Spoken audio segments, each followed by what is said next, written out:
Hello 9th class students. ਪਿਆਰੇ ਬੱਚਿਓ, ਅੱਜ ਅਸੀਂ ਕਰਨ ਜਾ ਰਹੇ ਹਾਂ ਨੰਬਰ ਸਿਸਟਮ, ਸੰਖਿਆ ਪ੍ਰਣਾਲੀ। ਇਸ ਵਿੱਚ ਅਸੀਂ ਅੱਜ ਅਲੱਗ-ਅਲੱਗ ਤਰ੍ਹਾਂ ਦੇ ਨੰਬਰਸ ਦੀ ਪਹਿਚਾਣ ਕਰਨਾ ਸਿੱਖਾਂਗੇ, ਜਿਵੇਂ natural numbers, whole numbers, integers, rational numbers, irrational numbers. ਸਭ ਤੋਂ ਪਹਿਲਾਂ ਅਸੀਂ ਇਸ ਵਿੱਚ ਦੇਖਦੇ ਹਾਂ ਪ੍ਰਾਕਿਰਤਿਕ ਸੰਖਿਆਵਾਂ, ਨੈਚੁਰਲ ਨੰਬਰਸ।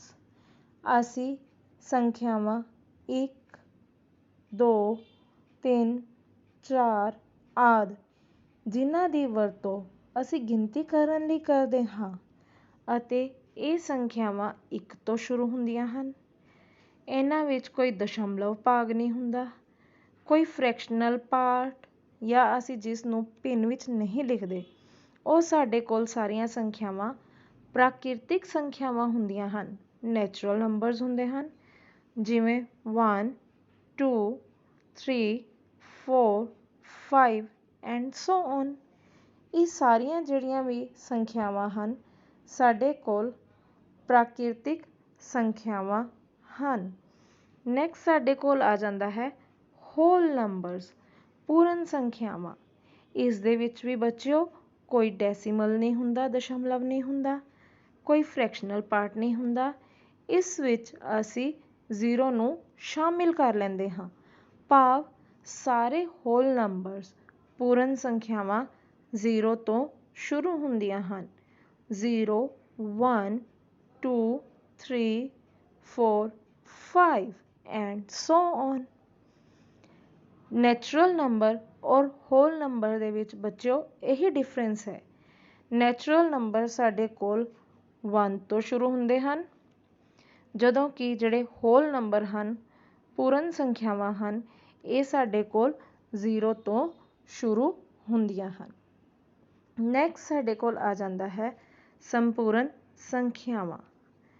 ਉਹ ਸਾਰੀਆਂ ਸੰਖਿਆਵਾਂ ਜਿਨ੍ਹਾਂ ਵਿੱਚ ਕੋਈ ਡੈਸੀਮਲ ਨਹੀਂ, ਫ੍ਰੈਕਸ਼ਨਲ ਪਾਰਟ ਨਹੀਂ, ਸਾਰੀਆਂ ਸੰਖਿਆਵਾਂ ਧਨਾਤਮਕ ਭਾਵ ਪੋਜ਼ਿਟਿਵ, ਨੈਗੇਟਿਵ ਭਾਵ ਰਿਣਾਤਮਕ, ਅਤੇ 0 ਸ਼ਾਮਿਲ ਹੁੰਦੀਆਂ ਹਨ।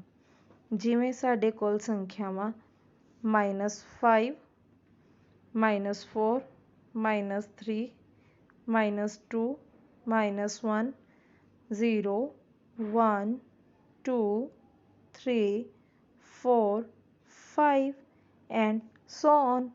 ਇਹ ਸਾਰੀਆਂ ਸੰਖਿਆਵਾਂ ਸਾਡੇ ਕੋਲ ਸੰਪੂਰਨ ਸੰਖਿਆਵਾਂ ਹਨ। ਨੈਕਸਟ ਸਾਡੇ ਕੋਲ ਆ ਜਾਂਦਾ ਹੈ ਬੱਚਿਓ ਪ੍ਰਮੇਯ ਸੰਖਿਆਵਾਂ, ਰੈਸ਼ਨਲ ਨੰਬਰਸ।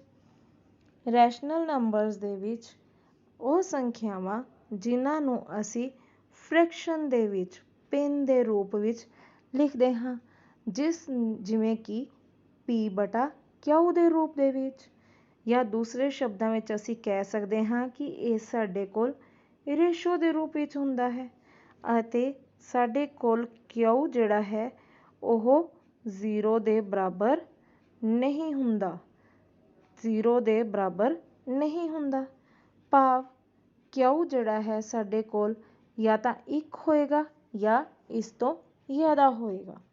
ਤਾਂ ਅਸੀਂ ਸਾਰੇ ਅਜਿਹੀਆਂ ਸੰਖਿਆਵਾਂ ਨੂੰ ਰੈਸ਼ਨਲ ਨੰਬਰਸ ਕਹਿੰਦੇ ਹਾਂ। ਇਸ ਦੇ ਵਿੱਚ ਸਾਡੇ ਕੋਲ 2/5 ਔਰ 0.25 ਅਸੀਂ ਉਦਾਹਰਨ ਦੇ ਰੂਪ ਦੇ ਵਿੱਚ ਲਿਖਿਆ ਹੈ। ਨੈਕਸਟ ਸਾਡੇ ਕੋਲ ਆ ਜਾਂਦਾ ਹੈ ਇਰੈਸ਼ਨਲ ਨੰਬਰ, ਅਪਰਿਮੇਯ ਸੰਖਿਆਵਾਂ। ਉਹ ਸੰਖਿਆਵਾਂ ਜਿਨ੍ਹਾਂ ਨੂੰ ਅਸੀਂ ਰੇਸ਼ੋ ਦੇ ਵਿੱਚ ਨਹੀਂ ਲਿਖ ਸਕਦੇ, ਜਿਨ੍ਹਾਂ ਨੂੰ ਅਸੀਂ ਰੇਸ਼ੋ ਵਿੱਚ ਨਹੀਂ ਲਿਖ ਸਕਦੇ, ਦਸ਼ਮਲਵ ਵਿੱਚ ਨਹੀਂ ਲਿਖ ਸਕਦੇ, ਉਹ ਸਾਰੀਆਂ ਸੰਖਿਆਵਾਂ ਸਾਡੇ ਕੋਲ ਇਰੈਸ਼ਨਲ ਨੰਬਰਸ ਦੇ ਰੂਪ ਵਿੱਚ ਹੁੰਦੀਆਂ ਹਨ। ਅੱਗੇ ਬੱਚਿਓ ਸਾਡੇ ਕੋਲ ਪੁਆਇੰਟਸ ਆ ਜਾਂਦੇ ਹਨ, ਟਰਮੀਨੇਟਿੰਗ ਐਂਡ ਨੋਨ ਟਰਮੀਨੇਟਿੰਗ ਡੈਸੀਮਲਸ। ਸਭ ਤੋਂ ਪਹਿਲਾਂ ਸਾਡੇ ਕੋਲ ਹੈ ਟਰਮੀਨੇਟਿੰਗ ਡੈਸੀਮਲਸ। ਜਦੋਂ ਅਸੀਂ ਡਿਵਾਈਡ ਕਰਦੇ ਹਾਂ डिवाइड करते हुए साढ़े कोल जो रिमाइंडर 0 के इक्वल आ जाता है, 0 के इक्वल रिमाइंडर आ जाता है, तो वह साढ़े कोल टर्मीनेटिंग या शांत दशमलव हुंदा है। जिमें असी 1/2 नूं डिवाइड करते हाँ तो डिवाइड करन ते साढ़े कोल 0.5 आंदा है, और 7/8 नूं असी डिवाइड करते हाँ तो साढ़े कोल 0.875 आंदा है। तो असी इन्हां नूं शांत दशमलव कहते हाँ। पर बच्चों कई बार की हुंदा है कि असी डिवाइड करते रहते हाँ तो साढ़े कोल डिवाइड करन ते हर समय जिहड़ी रकम बचती है, रिमाइंडर बचता है, वो 0 के इक्वल नहीं हुंदा, वो 0 के इक्वल नहीं हुंदा, और एक स्पैशल पैटर्न उहदे विच फॉलो हो जाता है। जिमें असी 1/3 नूं अगर डिवाइड करते हाँ तो साढ़े कोल डिवाइड करन ते हर समय 0.3333 आंदा रहिंदा है।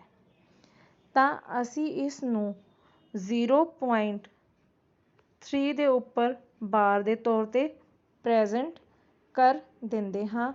0.3 दे उत्ते असी लाइन लिख देंदे हाँ। लाइन का मतलब बच्चों यही हुंदा है कि यह साढ़े कोल जिहड़ा 3 है वो बार बार रिपीट हो रहा है। इसे तरीके नाल जेकर असी 14 नूं 11 नाल डिवाइड करते हाँ, 14 नूं असी 11 दे नाल डिवाइड कर रहे हाँ तो साढ़े कोल 1.27227 आ रहा है। तो यह जिहड़ा आंदा है 1.2727 साढ़े कोल एक जिहड़ा पैटर्न है वो वार वार फॉलो हो रहा है। तो असी देख रहे हाँ कि साढ़े कोल 27 दे उत्ते जो लाइन लगी है, जिमें असी लिखिया है 1.27, इस दे असी जो उत्ते लाइन लगा रहे हाँ इनू असी बार बोलते हाँ। तो ये साढ़े कोल 2727 वार वार रिपीट हो रहा है। तो ये भी बच्चों साढ़े कोल नॉन टर्मीनेटिंग डेसीमल है, बट ये रैकरिंग है क्योंकि यह वार वार रिपीट हो रहा है।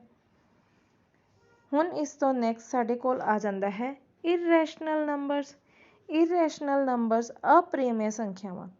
इस दे विच असी डिवाइड करते हाँ, जदों डिवाइड करन दे उत्ते साढ़े कोल जिहड़ा रिमाइंडर बचदा है वो सेम नहीं हुंदा, वो हर टाइम अलग अलग बचदा है, अलग अलग आंदा है। तो असी इसनूं नॉन टर्मीनेटिंग नॉन रैकरिंग कह देंदे हाँ। इस दी सब तो वड्डी उदाहरण साढ़े कोल √2 और पाई दी वैल्यू है।